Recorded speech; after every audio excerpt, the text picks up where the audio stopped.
Hello guys, कैसे हैं आप सब। उम्मीद है कि आप लोग बहुत बढ़िया होंगे। तो आज का मेरा टॉपिक है आर्टिकल शुरू करते हैं हम लोग। अनुच्छेद 1 कहता है कि राज्य का नाम, संघ का नाम और राज्य क्षेत्र इसमें शामिल है हमारा।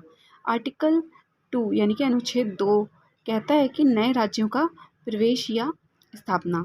जो भी हमारे नए राज्य या क्षेत्र बनते हैं तो उसकी स्थापना या प्रवेश के बारे में आर्टिकल 2 में बताया गया है। आर्टिकल 3 में राज्यों का निर्माण और नाम परिवर्तन। आर्टिकल 3 कहता है कि जो भी हमारे भारत में जो भी नए राज्यों का निर्माण होता है या उनके द्वारा जो भी नाम चेंज किया जाता है वो इस आर्टिकल 3 में मिलता है। आर्टिकल 4 यानी कि अनुच्छेद 4 में पहली अनुसूची व चौथी अनुसूची के संशोधन या 2 या 3 के अधीन बनाई गई विधियाँ, जैसे कि पहली अनुसूची और तथा चौथी अनुसूची में जो संशोधन किया गया था वो हमारा अनुच्छेद 4 में बताया गया है।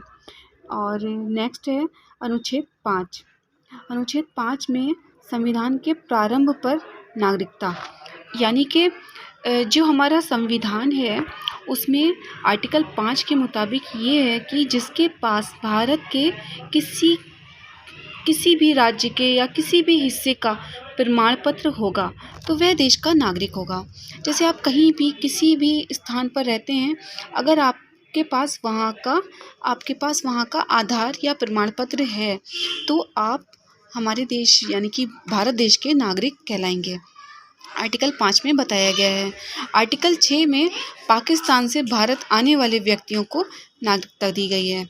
आर्टिकल 7 में यानी कि अनुच्छेद 7 कहता है कि पाकिस्तान आने जाने वालों को नागरिकता के अधिकार दिए गए हैं। और नेक्स्ट है हमारा अनुच्छेद 8, भारत के बाहर रहने वाले व्यक्तियों की नागरिकता। जो भी हमारे भारत के बाहर रह रहे हैं व्यक्ति, जैसे किसी और अन्य देशों में रह रहे हैं और हैं तो वो भारत के ही, तो उनकी जो नागरिकता का वर्णन है वो हमारे अनुच्छेद 8 में कहा गया है। अनुच्छेद 12 है राज्य की परिभाषा।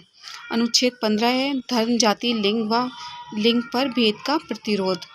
और अनुच्छेद 16 है हमारा लोक नियोजन में अवसर की समानता। अनुच्छेद 17 है अस्पृश्यता का अंत। अनुच्छेद 18 है उपाधियों का अंत। अनुच्छेद 19 है वाक की स्वतंत्रता, यानी कि प्रेस की बोलने की स्वतंत्रता। अनुच्छेद 19 हमारा कहता है कि 19 कहता है कि हमें अपने अधिकारों के लिए बोलने की पूरी स्वतंत्रता है। आप कभी भी अपने विचारों को व्यक्त करके आप समाज में जो रह रहे हैं आप उसमें आपकी स्वतंत्रता है, आप कुछ भी लीगल बात बोल सकते हैं। तो अनुच्छेद 20 में अपराधों के दोष सिद्धि के संबंध में संरक्षण। अनुच्छेद 21 प्राण और वैदेहिक स्वतंत्रता। अनुच्छेद 21 का के अंतर्गत है 6 से 14 वर्ष के बच्चों को शिक्षा का अधिकार।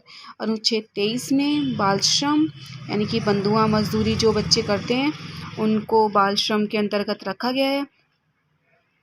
ये मेरी वीडियो यहीं पे समाप्त होती है। अगर आपको पसंद आई हो तो आप लाइक और शेयर कर सकते हैं और सब्सक्राइब भी कर सकते हैं। Thank you.